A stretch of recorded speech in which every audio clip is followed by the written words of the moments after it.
Right, so the Batman that came out just stormed this cinema like this week. I actually got to view this on the first day. So it came out on the fourth, released in Mexico. I got to see this with my girlfriend, and it was one of these like spectacular. And first of all, I've always been like a huge fan, and I've been there for the big Batman releases. I do remember when like the Dark Knight first came and just the hype that made it. Even going into gaming, when the first Batman game came out on PlayStation, Batman Arkham Asylum. So those big releases, as I remember, this is exactly what this felt like. And with this film, like, there's a lot of background that goes into this. Prior to this, so in between Christian Bale's interpretation and this film, in between there was Ben Affleck's portrayal, who he appeared in as Batman in Batman v Superman. That was in 2016. He appeared in the Justice League in 2017, and he also appeared, as I'm going to mention, he appeared in the Suicide Squad. That was in 2016. And then they had like the Zack Snyder cut, a lot of scenes that actually fit Zack Snyder's vision. Ben Affleck wasn't really a fan of him as an actor. He won me over with his performances in Batman v Superman, even the little appearance in Suicide Squad, and seeing him in the Justice League films. The only issue I had with the Ben Affleck's portrayal was it would have been nice to see more. I think he deserved a version of like his own movie, because it's an older Batman, even older than Christian Bale's one. So it would have been nice to see him. And they actually were gonna make, they were in talks to make a solo project for Ben Affleck be Batman, and Ben Affleck was gonna direct it. And then just through development, I believe it just fell out with like the script. I heard that Deathstroke was gonna be involved. Whether it was gonna be tied to Zack Snyder's like universe, who knows? But that movie ended up getting like scrapped. So Ben Affleck actually drops out of Batman. I believe the Schneider cut is like his official last performance. They're saying that he's the Flash movie that's going to be coming at the end of this year. So it'll be nice to see that. But I think Ben Affleck was like at least he was a good like brutal Batman, but it just would have been nice to see more. So when Ben Affleck dropped out as Batman, Robert Pattinson was now cast to play Bruce Wayne / Batman in this new director, which is again another reboot. The way Matt Reeves, I'm going to be honest, I've not seen too much of Matt Reeves movies before. I heard he directed like some of the Planet of the Apes movies, these most recent ones that was in like the early 2010s, but the visual sense of this movie is like nothing you've seen before. It blends in a lot of like the colors of red and black, in this movie. And where this is a very different take from the other Batman movies that came before, is this is a very much detective story, and this Batman is classified as the world's greatest detective, but that's what that detective element comes from. You can definitely see that this movie was inspired by David Fincher's Seven. When you really look at this movie now, especially now, I've only seen it once, but there's so many elements, of like how I'm going to talk more about the cast, but about like just how they're following this serial killer, the Riddler, and how he's just beating them to the punch, using that whole thing, which is really what the Riddler is. It's like, I'm smarter than you, and we're gonna play this game until I say it's over. Robert Pattinson, I felt for this movie it works very well. I think honestly he's probably the youngest version of Bruce Wayne Batman, but which is funny because I think he was the same age as Christian Bale when Bale did the first Batman Begins. But just the way how Pattinson looks, like he's a man but it's still like he embodies like a lot of you. That's what it feels like with Robert Pattinson. And in this one you're introduced to Batman, who he's already working in Gotham. He's already on his like his mission, to, as he said, like he wants to clean up the city. This is his second year, so the bat signal is already present. People know of the Batman, and in this movie it's like especially from the first like early scenes, it's like Batman feels like this kind of like monolithic, like kind of shadowy creature. Like people are just terrified. You got robbers and criminals who, when they see the bat signal, they just want to flee. It's a younger version of Batman who is still learning, on the job. This isn't the grisly version of Ben Affleck's Batman. It's a young, youthful Batman. So he's still doing stuff. And it shows him working his way to becoming a world-class detective. Jeffrey Wright, he's not commissioner yet, but he's just Jim Gordon. They kind of work and together, to really catch and hunt down the Riddler. And it was so reminiscent to when you see Morgan Freeman, and Brad Pitt in Seven. Very similar. Seeing these characters of you got the one who's been in the, he's been as an officer. He's been working with law enforcement for a long time, and you got this young kind of, is ready to take on, crime. He's not as seasoned as the older one. So it's a nice nod to the Seven movies. Seeing them team up. And they really team up in this, man. You see this, Zoe Kravitz. This is the first time I've seen her anything. I only knew she was the offspring of Lenny Kravitz and Lisa Bonet. So seeing her in this movie, man, it was just again man, I couldn't believe they got this expert casting of her. What's very interesting to know, and I don't know anyone this is pointing out, so Jim Gordon is actually black in this, and also Catwoman is black in this. Catwoman was actually black with Halle Berry's portrayal, but the less said about that is better. But why I say that is it shows that you can now have these characters now who have been here for time. You can have different interpretations, and it won't really hurt the character.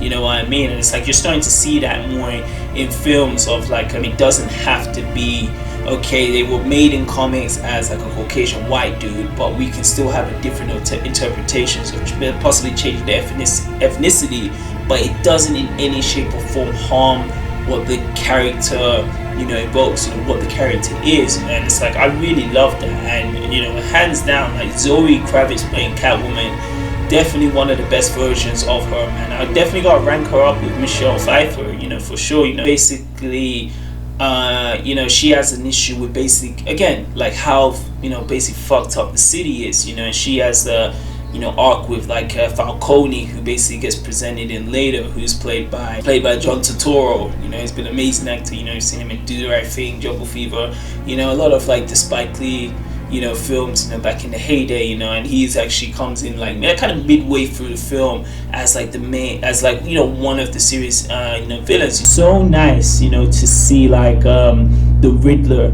be given a serious take, to be one of the contenders to be one of Batman's top villains. This portrayal, man, I would definitely love to see more. So first of all, the Riddler is played by Paul Dano. I've seen him in a few. I remember seeing him in the movie 12 Years a Slave.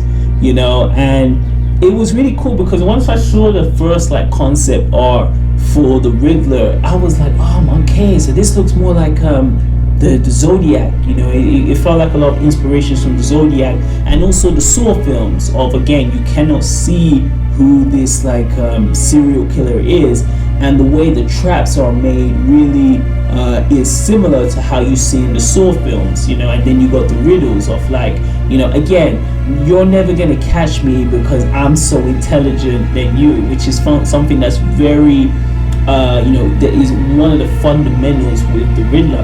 And I think Paul Dano does a great way, how the Riddler, he does these kind of broadcasts, and it's he has his followers who ends up coming into the end, even when he's, in prison, it basically, the followers come, basically, using social media as we do now. And kudos to Matt Reeves, because up until now, you never really had a story that focused more on the detective side of Batman. I think that's really one of the biggest highlights of this film, because his film's definitely gonna be compared to possibly one of Batman's other greatest films, The Dark Knight, starring Heath Ledger in 2008. I think the biggest difference is, again, the difference between the characters. Joker will do these he will commit these vicious crimes, but he wants to present himself. Do you understand? Like, you know, he's gonna put himself on TV, he's gonna put himself in the newspaper and put it to the poster. So he wants you to know who's committing these crimes. You know, the first arc of the story really focuses on, like, you know, Riddler's, you know, early victims, you know, from when he attacks the mayor, you know, in the opening scenes, to when he's leaving these other, like, riddles, you know, for, you know, the police and the Batman to catch. You know, within that story, is within, you know, the early parts as well. You know, you're seeing like how kind of Bruce Wayne operates. You know, playboy persona as Bruce Wayne. You know, Robert Pattinson really is a recluse in this. You know, so much so that when the scene is in the funeral and, you know, Robert Pattinson comes in, this is like the first time to see Bruce Wayne in a while. You know, Bruce Wayne just looks like, he looks so pale, he looks so, like, you know, introverted. You know, one of the policemen says, "Yo, Bruce Wayne," and he's just like, you know. So it is a very different version.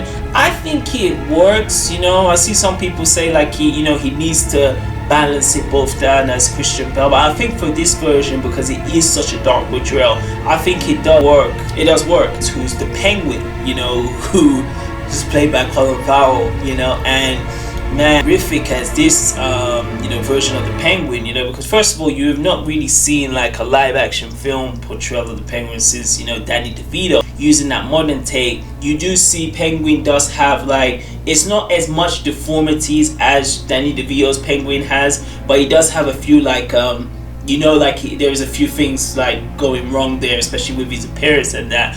But Colin Farrell is really so lost in this role that if they never put in the end credits that Colin Farrell was in this movie, you would never know, you know, Penguin was played by Colin Farrell and he's working under Carmine Falcone.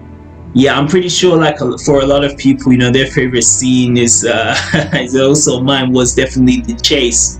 You know, where like Batman and Catwoman, because as much as Gordon teams up with Batman, Batman teams up with Catwoman, you know, it was only really shown in The Dark Knight Rises towards the end, when, like, you know, the Cat and the Bat would team up. In this one, like, there is a scene where, like, you know, Batman and Catwoman, you know, again, they're infiltrating like one part, I believe this belonged to like the Penguin and Falcone. You know, Catwoman's, again, she's just trying to get like her money because she's just trying to flee and escape the city. And there's a cool scene of where the Batmobile is introduced into this you know, version of Matt Reeves' movie, and he's on the pursuit to chase Penguin. And it's oh man, it even rivals the Batmobile chase that was in Batman Begins, you know, because it just has this epic feel. This is probably one of all the Batman movies I've seen before.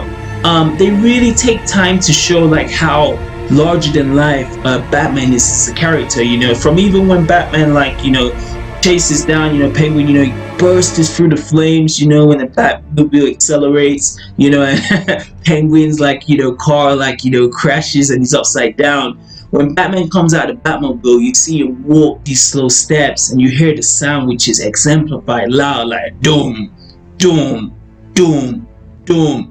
You know, and he comes in and he looks down and he's looking at Penguin, you know, and it's just a take down Batman like he's just this, you know, larger than life thing. Like, this is someone who is not the same level as the people. That's why he's needed to clean up Gotham City. Because anyone who hasn't seen this, you know, you definitely need to go watch this. You know, I don't think it's just for Batman fans. You know, anyone who could watch like a crime thriller it's down, you would definitely love this film. You know, I'd say again, with this movie's like negatives is, for me at least, when you get to like around the second act, so this is like 2 hours into this film, and like, you know, they Carmine Falcone, you know, he gets taken down by the Riddler. And soon after that, the Riddler just gives himself up.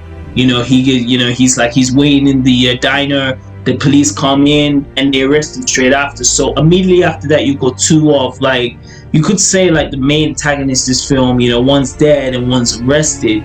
You know, so, you know, you have that interrogation scene, which I thought, again, it drew a lot of influence from like The Dark Knight. You know, this time, in this case, it's Batman and Edward Nashton. He's not Edward Nigma in this. It's his actual, you know, real name. So like in this one, when like Batman's interrogating him, he actually thinks that like Riddler actually knows he's Bruce Wayne, but it was just like He really actually tells the reasons why he was doing this, you know, on this hunt to execute these certain people in Gotham, you know, because kind of like Batman, he sees like he's corrupt. You know, it's just that Batman is not gonna go out and take these lot in this kind of grotesque way as Riddler does, you know. So Riddler actually thinks like, I'm actually with you. You know what I mean? You influenced me. You know, I just go about my stuff the same way. And Batman actually like says like, you're nobody, you are nada. From there, it's this whole kind of plot. Like, it's for the last part of the film is Riddler actually kind of hints to Batman, but Batman doesn't know yet. You know, saying like, you know, I thought you were, I thought you were smart as Riddle, which the Riddler actually had a plan to basically kind of like bomb the whole Gotham City.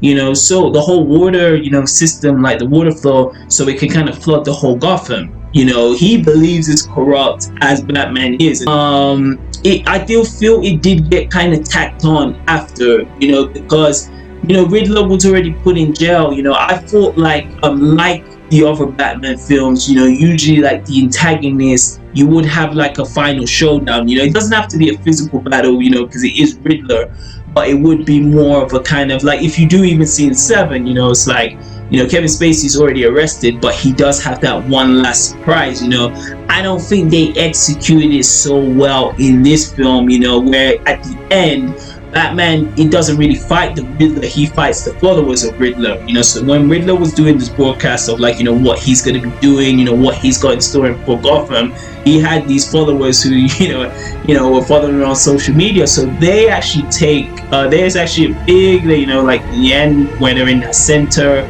and like the followers actually come in, they ambush this place, you know, all pandemonium is, all hell is breaking out there.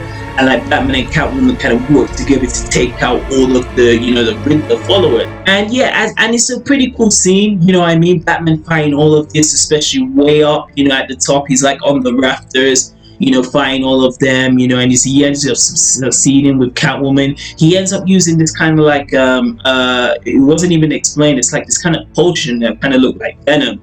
You know, he actually had it within his like armor. He takes out and uses it to defeat one of the followers. You know, it's just going to be interesting to see what happens with that, you know, if they do intend to do a sequel, you know. But I definitely feel the idea of just like Batman fighting more, because I felt the followers were kind of like henchmen. You know, you fight the henchman first to get to fight like the big bad villain, you know, as seen in the Tim Burton films, and even in you know, as bad as the Joel Schumacher's films, there was like a final, you know, battle with the main antagonist. You know, it would have been nice to see that, but it was just when Riddler was caught, like, and you still got an hour in the movie.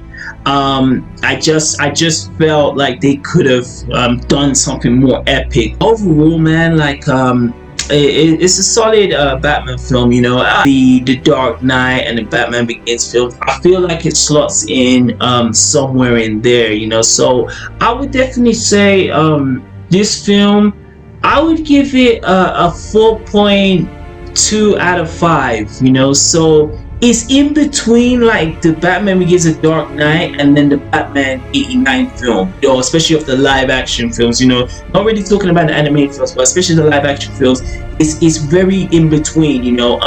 You know, the positives of this film is definitely the performance of Robert Pattinson, Batman. He definitely does a great job at carrying this film. They're playing the younger version of the stoic, you know, still kind of traumatized from what happened to his parents. You know, he really showcases that in this performance, which is great. And the other, you know, characters from Catwoman, you know, from Jim Gordon, you know, to team up with Batman, and then you got the villains, you know, and I really do love that chase with Riddler. You know, like kind of like saying, I'm smarter than you, I'm one step ahead of you, which was great. You know, the only like parts like I just disliked for me was just the not so much the ending of Batman fighting the followers, because that was still amazing, and it's like when he's saving the people, you know, at this like kind of like almost destroyed version of Gotham City. It just would have been nice if Paul Dano's Riddler had like just this one final battle, just mano a mano with Batman. You know, I think that would just take it. I possibly would have given this a perfect score. because this movie is great all around. But yeah, that's the only reason I just knock off, a couple points and that. But with that being said, let me know what you felt of the Batman, that came out this year. Would you agree, like, what you felt like, of like, Batman, Robert Pattinson playing Batman, this whole detective neo noir story, and what did you feel of this take on the Riddler? All of that, putting that in the comments below. And yeah, man, as I said, man, anyone who does any kind of Batman or DC comics or just superhero kind of fandom, definitely check me out on social media. I also do like a few posts talking about that, and yeah, man, definitely, man, stay tuned for more videos be coming very soon. And as for this one, we are out.